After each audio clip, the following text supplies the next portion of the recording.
한국의 가수 중에서 남자 가수 대표하는 네 사람을 대신하는 단어가 있습니다. 김, 나, 박, 이라는 네 글자로 된 마치 사자성어와 같은 그 네 가지의 글자가 한국을 대표하는 대표 남자 가수를 뜻하는 것입니다. 그게 바로 무엇인 줄 아십니까? 한 사람 한 사람의 성을 나타내는 겁니다.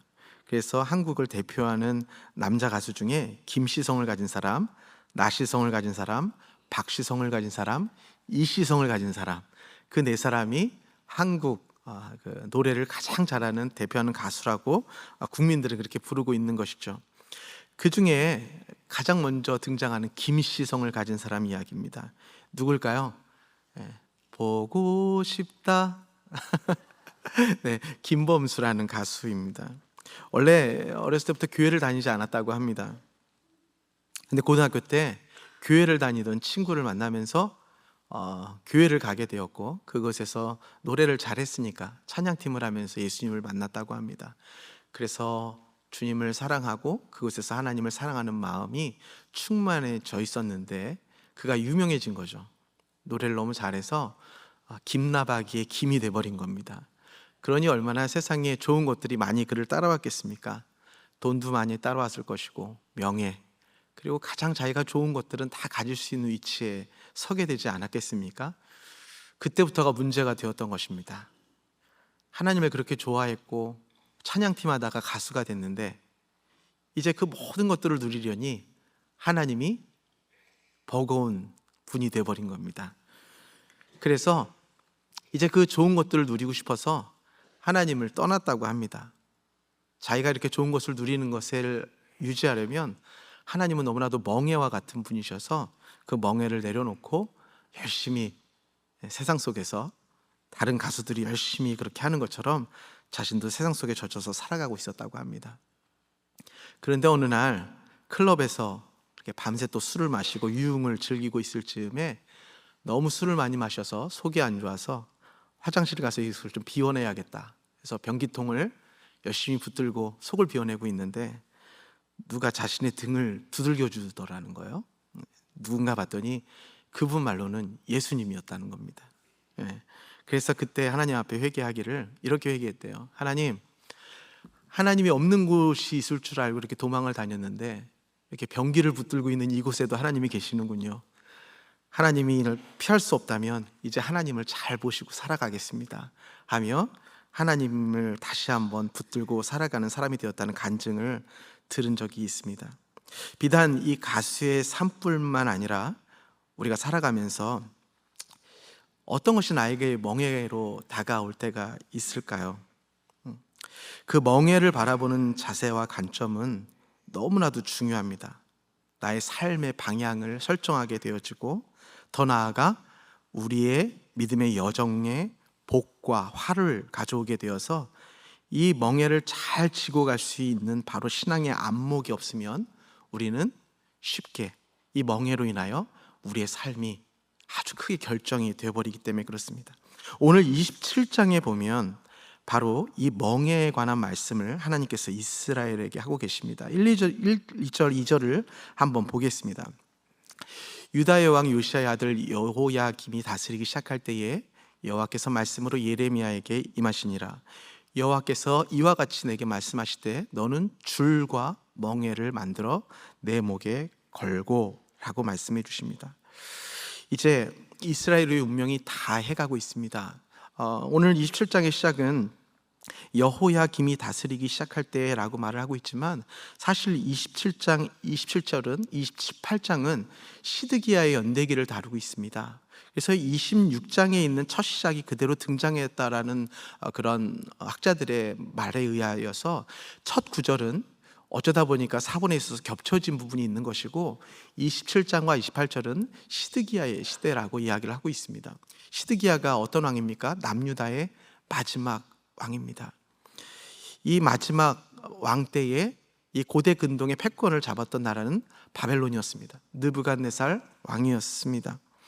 하나님께서 그 마지막을 다하고 있는 이스라엘 백성 그리고 예레미야에게 찾아오셔서 뭐라고 하시냐면 너는 이제 줄과 멍에를 만들어 내 목에다 스스로 걸라라고 말씀하십니다. 이 줄과 멍에가 바로 무엇입니까? 바벨론에게 포로가 되는 것입니다. 근데 하나님께서 그것을 예레미야와 이스라엘에게 억지로 껴주시는 것이 아니라, 자, 받아라. 그리고 네가 스스로 그것을 목에다 걸어라 라고 말씀을 해주십니다. 멍에가 무엇인지 잘 아시죠? 바로 저것이 멍에입니다. 저 멍에는 소나 가축에 씌우는 농기구라고 할 수 있습니다. 여러분, 한번 저 멍에가 없다고 한번 생각을 해보세요. 저 노인이 저 소를 당해낼 수 있을까요?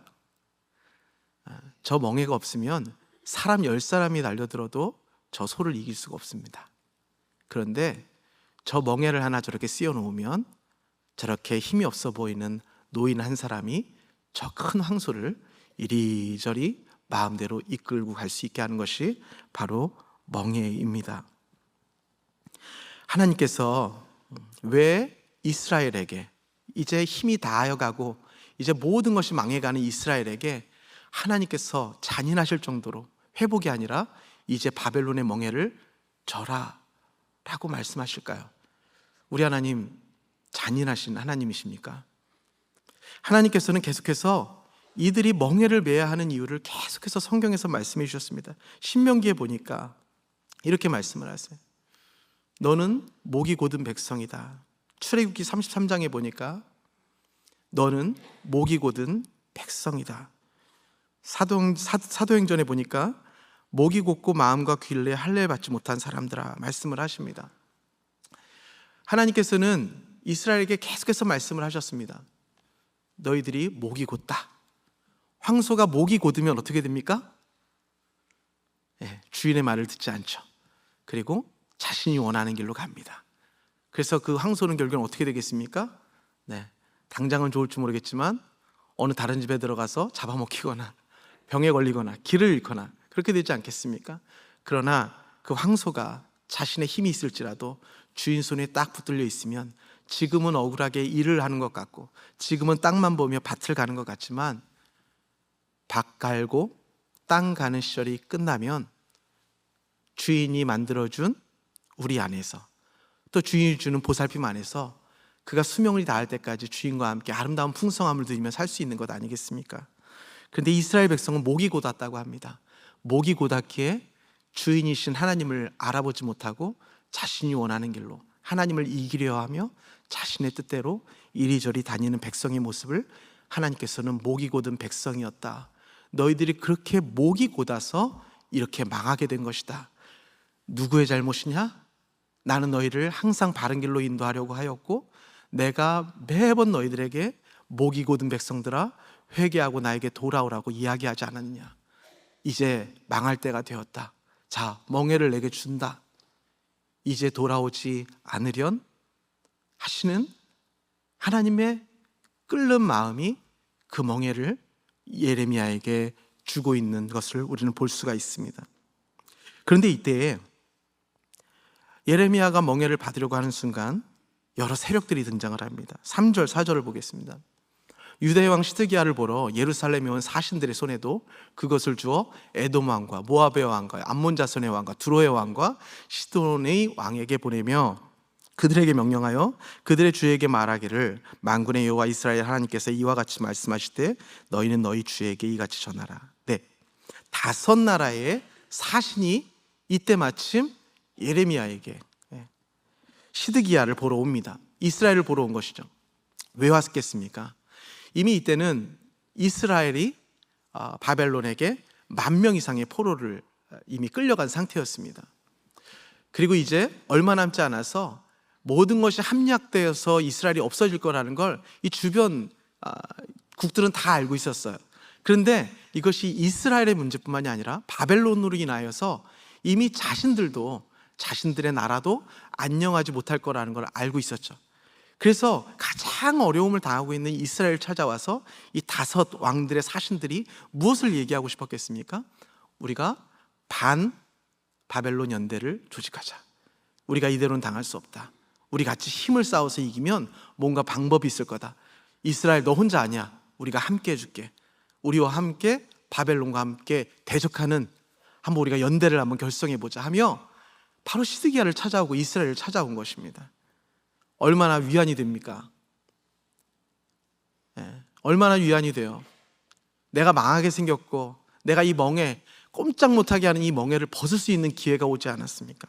근데 하나님께서 뭐라고 하십니까? 그들에게 명령해라. 그리고 너의 말이 아니라 그 주에게 말하기를 만군의 이스라엘 하나님께서 이와 같이 말씀하시되 너희는 너희 주에게 이같이 전하라 라고 말씀을 하시면서 이렇게 말씀을 하십니다. 5절 6절을 보도록 하겠습니다. 나는 내 큰 역과 큰 능력과 나의 쳐든 팔로 땅과 지상에 있는 사람과 짐승들을 만들고 내가 보기에 옳은 사람에게 그것을 주어노라. 이제 내가 이 모든 땅을 내 종 바벨론 왕 느부갓네살 손에 주고 또 들짐승들을 그에게 주어 섬기게 하였나니 라고 말씀을 하고 있습니다. 뭐라고 말씀하십니까? 이제는 너희들은 같이 이 멍에를 매라고 하십니다. 이스라엘뿐만이 아니라 이제 너희 모든 나라들도 이스라엘과 같이 이 멍에를 매라고 하십니다. 모든 나라가 바벨론의 포로에 끌려가야 한다라고 말씀을 하는 것이죠. 그러면서 하시는 말씀이 읽었던 것처럼 내가 보기에 옳은 사람에게 이것을 내가 준 것이다. 하나님께서 바벨론을 옳은 사람이라고 말씀해 주십니다. 내가 이 모든 것을 창조한 창조주이고 내가 이것을 모든 것을 이끌고 왔는데 내가 보기에 옳은 사람에게 이러한 권한을 주었다라고 얘기합니다.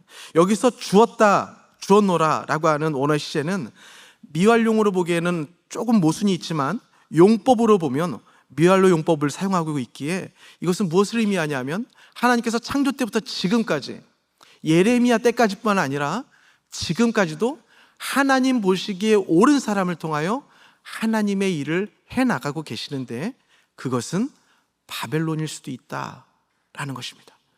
그것은 멍에일 수도 있다라는 말씀입니다. 우리의 관점을 보면 어떻게 바벨론이 옳은 사람이 될 수 있습니까? 그리고 왜 하나님께서 그를 더 나아가 6절에 보니까 내 종 바벨론 왕 느부갓네살 왕에게 주었다라고 하십니까? 어떻게 그가 옳은 자이고 어떻게 그가 주님의 하나님의 종이 될 수가 있습니까? 이미 이스라엘 백성들을 그렇게 많이 죽이고 10,000명이 넘는 포로를 끌고 갔고 그들이 쳐들어가는 나라마다 다 쑥대밭이 되고 있는데 그리고 더군다나 하나님을 믿지 않고 이방을 섬기는 이방의 족속인데 어떻게 그가 하나님 보시기에 옳은 자이고 어떻게 하나님의 종이 될 수 있다고 하나님은 우리에게 그렇게 말씀을 하고 계시는 겁니까? 이것은 무슨 말입니까? 우리의 관점으로는 도저히 설명이 되지 않는 일이죠. 그러나 사도행전을 보면 우리가 조금 힌트를 얻을 수 있는 것이 있습니다. 10장 13절 15절에 보니까 그때 베드로가 환상 중에 하늘로부터 내려오는 보자기가 하나 있습니다. 그때 율법으로 다 속되다고 하는 모든 짐승들을 하나님께서 내려보내시면서 너는 이것을 받아 먹어라. 베드로가 먹지 못하게 했다고 합니다. 왜 그렇습니까? 하나님이 주신 법이 아니기 때문에 그렇습니다. 근데 다시 한번 하나님께서 그에게 나타나셔서 받아 먹어라. 받아 먹지 못하겠습니다. 그때 하나님께서 이렇게 말씀하십니다. 하나님께서 깨끗하게 하신 것을 내가 속되다 할 수 없느니라. 그 말씀을 듣고 이제 베드로는 하나님의 말씀을 그대로 받아들여 그것을 받아 먹게 되는 것을 보게 됩니다. 여러분, 내가 보기에는 옳지 않은 사람이고 내가 보기에는 말이 안 되는 상황인데 하나님께서는 그를 나의 종, 옳은 사람이라고 부르면서 그 멍에를 매라고 하실 때가 있습니다. 이것은 바벨론 자체가 정말 옳아서가 아닙니다. 바벨론이 정말 하나님을 잘 섬기는 종이라서 종이라고 부르는 것이 아닙니다. 무엇입니까? 첫째는 질서에 순종하라는 것입니다. 여러분, 소가 그 소를 모는 주인의 인격에 순종을 하겠습니까? 우리 주인이 인격이 좋아서 나는 순종을 하는 거야. 그러면서 그 멍에를 매는 것입니까? 아닙니다. 단순합니다. 단순히 그가 그의 주인이기 때문에 멍에를 매는 것입니다. 인격이 아닙니다. 여러분, 여러분들의 삶을 지금 끌고 가는 것이 바로 무엇입니까? 여러분들의 주인이 지금 누구십니까? 하나님이십니까? 그러면 하나님이 옳으시다는 것을 옳다고 받아들이십시오. 주위 사람들이 너 참 안 됐다. 어떻게 예수 믿는 사람이 그렇게 힘드니? 어떻게 예수 믿는 사람이 그렇게 마음 가운데 늘 우울함이 있을 수 있니? 어떻게 예수 믿는 사람의 자녀가 그렇게 어려운 일을 당할 수 있니?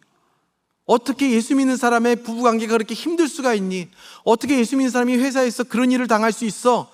그건 절대 옳지 않은 일이야 라고 이야기할 때에 하나님은 그게 옳다라고 말씀해 주십니다. 그리고 그것은 나의 종이다. 그것은 나의 종이라고 말씀을 해 주시는 것입니다. 나에게 놓인 이 멍에가 옳지 못하다고 여겨질 때 여러분, 우리는 분별해야 됩니다. 그것은 나의 옳음인가? 과연 하나님의 옳으심인가? 그것은 세상의 종인가? 하나님의 종인가? 라고 말입니다. 그리고 그 멍에가 옳지 못하다고 생각을 할 때에 또 그 편을 들어주는 사람들이 등장을 합니다. 9절 10절을 보겠습니다.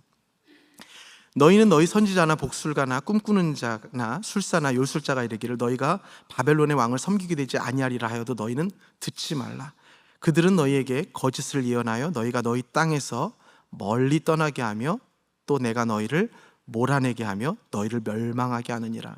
아까는 5나라의 사신이 등장했고 지금은 5부류의 점치는 사람들이 등장을 합니다. 5나라의 사신은 와서 뭐라고 했습니까? 억울하지, 우리가 힘을 합해줄게. 너 그 멍에 매지 말고 우리와 함께 바벨론을 대적하자 라는 것들이 그들의 메시지였고, 지금은 5부류의 점치는 자들이 와서 얼마나 힘드니? 그래, 얼마나 힘드니? 그건 하나님의 말씀이 아니야. 네가 행복해야지, 네가 잘 살아야지. 그래야 예수 믿는 사람의 본을 보이는 거지. 네가 왜 그런 멍에를 매니? 너는 그럴 사람이 아니야. 너는 그럴 사람이 아니야. 너를 어떻게 어머니 아버지가 고생해서 낳았는데, 너를 어떻게 공부해서 시켰는데 너는 그럴 사람이 아니야. 점치는 5부류의 사람이 또 한 번 멍에를 겨우 매려고 하는 사람들에게 찾아와 그 멍에를 매지 말라고. 그건 잘못된 거라고. 너는 반드시 행복해야만 한다고 그렇게 방해를 놓는 거짓 선지자들이 찾아오게 된다고 합니다. 5나라의 사신 그리고 5부류의 점쟁이들을 따라가면 안 됩니다. 이 멍에는 하나님의 마음이 담겨 있습니다.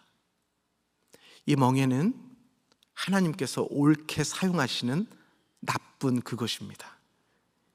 이 멍에는 하나님께서 사용하시는 나쁜 종입니다. 나쁜 것이라도 하나님께서 사용하시면 우리에게 유익이 됩니다. 하나님의 뜻에는 하나도 실수함이 없으십니다. 하나님의 뜻은 하나도 버릴 것이 없습니다.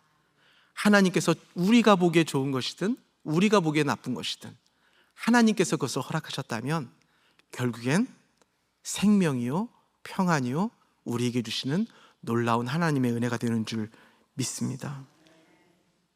여러분, 누구나 멍에라는 것을 갖고 삽니다. 저도 멍에라는 걸 이렇게 설교를 준비하면서 떠올려 보면 여러 번 말씀드렸지만 멍에라는 건 그러잖아요. 도저히 내 힘으로는 어떻게 할 수 없는 것. 만약에 내가 조금이라도 이거는 피해갈 수 있는 방법이 있으면 그 멍에가 아니에요. 근데 기도해도 안 되고 앞이 까마득하고 방법이 없는 것만 같고 주여 소리도 안 나오게 되는 것, 그게 멍에가 아닐까 싶어요. 멍에가 얹혀지면 그것은 더 이상 어떻게 할 수가 없거든요. 그때가 언제였을까 생각을 해보면 처음에 1차로 제가 미국으로 와서 미국에서 잘 살아보려고 했던 것이 무너졌을 때였습니다. 갑자기 한국에 들어갔을 때 나이가 이제 39, 40 다 돼갔을 때였는데 아무것도 없었습니다. 그래서 야간 신학교를 다니고 낮에는 저 지하 깊숙한 곳에서 정화조 일을 하고 그리고 또 집에 들어가도 쉬지 못하는 장인 장모님 댁에서 살아가면서 이렇게 하루하루가 끝이 없고 방법이 보이지 않고 이제는 아무것도 내 힘으로는 할 수 없고 이것이 내 평생 이렇게 유지가 될 것만 같은, 내 인생은 더 이상 좋아질 것이 없을 것 같은 보이지 않는 터널이 저에게도 잠깐 있었습니다. 그때 이 멍에를 벗으려고 해도 벗어지지가 않았습니다. 여러분, 멍에를 어떻게 해야 벗을 수 있을까요? 멍에는 멍에를 지은 사람만이 벗길 수 있는 줄 믿습니다. 그분이 하나님이십니다.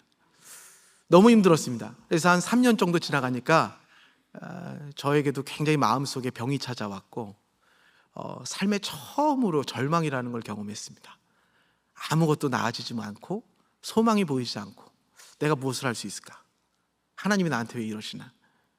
그러다가 처음으로 이 모든 원인이 하나님의 탓이 아니라 내가 목이 고닿구나, 내가 머리를 쓰며 야곱과 같이 하나님의 뜻을 구하지 않고 내 방법대로 산 나의 결론이구나 라는 것을 처음으로 회개를 하게 되었습니다. 그렇게 처음으로 그 자리에서 회개하였더니 똑같이 멍해를 치고 있었는데, 그전에는 그 지하실에서 제 이름도 없이 어이 박씨 어이 박씨 이러는 곳에서 늘 마음속에 응어리져 있던 그곳에서 찬양이 흘러나오기 시작했습니다. 주 예수나 동행하니 그 어디나 하늘나라. 그 멍해가 하나님의 마음이 담겨 있더라고요. 그리고 이제는 그 멍해를 하나님이 끌어주신다라는 걸 제가 느끼고 나니까 하나님과 함께라면 이 멍해가 좋더라고요. 그래서 저는 그 멍해를 벗을 생각도 이제 더 이상 하지 않았어요. 그래서 하나님께서 벗겨주시는 거고, 하나님이 이렇게 나와 함께 하시니 너무 좋다 하면서 그렇게 살아갔던 기억이 있습니다. 여러분, 하나님께서 그 멍해를 옳은 것이라 하면 하나님의 뜻이 무엇일까 한번 생각해 봤으면 좋겠습니다. 11절을 보겠습니다. 그러나 그 목으로 바벨론 왕의 멍에를 메고 그를 섬기는 나라는, 그 멍에를 잘 스스로 목에다 걸고 잘 지은 자는 내가 그들을 그 땅에 머물러 밭을 갈게 하며 거기서 살게 하리라 하셨다라. 여호와의 말씀이니라 하시니라. 아멘. 망하는 줄 알았는데 오히려 그 멍에를 맨 자들은 그 땅에서 밭을 갈며 하나님이 주시는 은혜와 복을 누리게 하신다고 말씀을 하십니다. 여러분, 우리 예수님은 어떤 멍에를 매셨을까요? 요한복음 19장에 보니까 이렇게 예수님의 모습을 우리에게 보여주고 계십니다. 예수께서 신포도주를 받으신 후에 이르시되 다 이루었다 하시고 머리를 숙이시니, 예수님은 십자가의 멍에를 지셨습니다. 가장 큰 멍에를 짊어지시고 그 목을 꺾으셨습니다. 그런데 예수님께서 이런 말씀을 하셨어요. 마태복음 11장에 보니까 수고하고 무거운 짐진 자들아 다 내게로 오라, 내가 너희를 쉬게 하리라. 우리가 너무 잘 아는 말씀이잖아요. 근데 저 수고하고 무거운 짐진 자들, 그리고 다 쉬게 해주신다는 사람이 어떤 사람인지 아세요? 저도 준비하면서 알았어요. 29절 20에 나는 마음이 온유하고 겸손하니 나의 멍에를 메고 내게 배우라. 그리하면 너희 마음에 쉼을 얻으리니 이는 내 멍에는 쉽고 내 짐은 가벼우니라 하시니라. 하나님이 주시는 멍에를 잘 메고 가는 사람들을 예수님께서 이렇게 말씀을 하시는 거죠. 수고하고 무거운 짐진 자들아 다 내게로 오라, 내가 너희를 쉬게 하리라. 근데 나의 멍에는 결코 무겁지 않다. 십자가에서 그 멍에를 지시고 고개를 떨구신 예수님이 왜 그 멍에가 무겁지 않으셨을까요? 사랑해서 그렇습니다.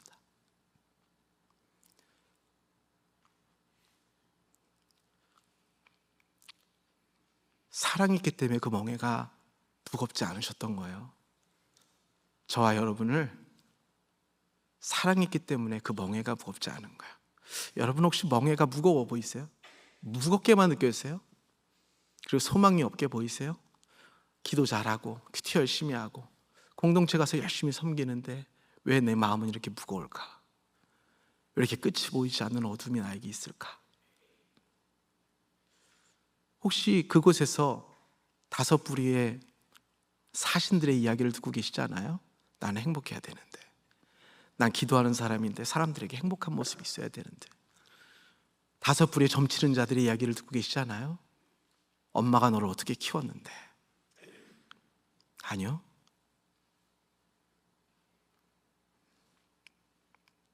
예수님은 왜 이 멍에를 짊어지셨을까? 내 멍에랑 한번 생각해 본 적 있으세요? 예수님은 우리를 사랑하셔서 그 멍에를 가볍게 해주셨다고요. 내 멍에는 가볍다. 내 멍에는 가볍다. 우리의 멍에 속에 하나님의 사랑이 담겨 있나요? 여러분 그 벗겨지지 않는 멍에 속에 잘 생각해 보세요. 5나라의 사신들의 이야기가 담겨 있어요. 5부류의 점치는 자들의 이야기가 담겨 있어요. 아니면 오늘도 내 목이 곧았을 때에 하나님이 기뻐하시지 않는 곳으로 갈 걸 아셔서 언제 될지 모르지만 하나님의 때까지는 내가 너의 고삐를 바로잡고 다른 곳 보지 않고 오직 하나님의 말씀만 바라보며 지나가야 되는 때야. 내가 너를 그렇게 이끌고 갈 거야. 다른 데 보지 마. 오직 하나님만 바라보고 오직 말씀만 보고 오직 예배만 보면서 우리 이 기간을 통과하자 하시는 하나님의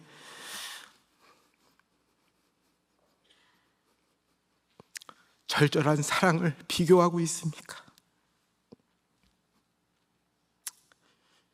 한 번 이런 생각을 해본 적이 있으세요? 우리는 창세전에 하나님으로부터 창제된 줄 믿습니다. 그리고 우리를 택하셔서 이 땅에 보내신 것도 창세전에 보내신 줄 믿습니다. 에베소서 1장에 보면 우리가 너무나도 잘 아는 말씀이죠. 창세전에 그리스도 안에서 우리를 택하셨고 우리를 거룩하고 흠이 없게 하시려고 예정하셔서 자기 아들들이 되게 하셔서 우리를 이 땅에 보내신 하나님의 예정이 있습니다. 저는 이 구절을 보면서 이런 상상을 항상 해봐요.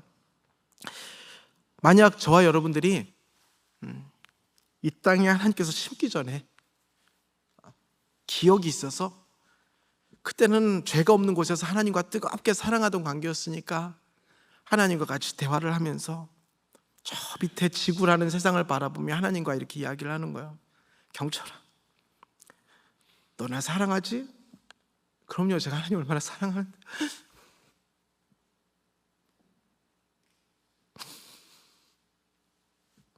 내 세상이 너무 어둡다. 너 한 번 세상에서 한 번 정도 살아볼 의향이 있니? 내 주님이 있어요. 너 데려가서 살면 네가 한번 골라봐라. 돈 많은 사람으로 살래? 아니면 명예가 가장 많은 이름으로 알려진 사람으로 살래? 아니면 능력이 많아서 모든 것을 다 이룰 수 있는 사람으로 살래? 아니면 저 땅에서 어두움 가운데서 나를 사랑하는 사람으로 한평생 살다가 올래? 여러분 뭐라고 대답하고 이 땅에 내려오셨겠어요? 여러분 그런데 지금 어떻게 살고 계세요?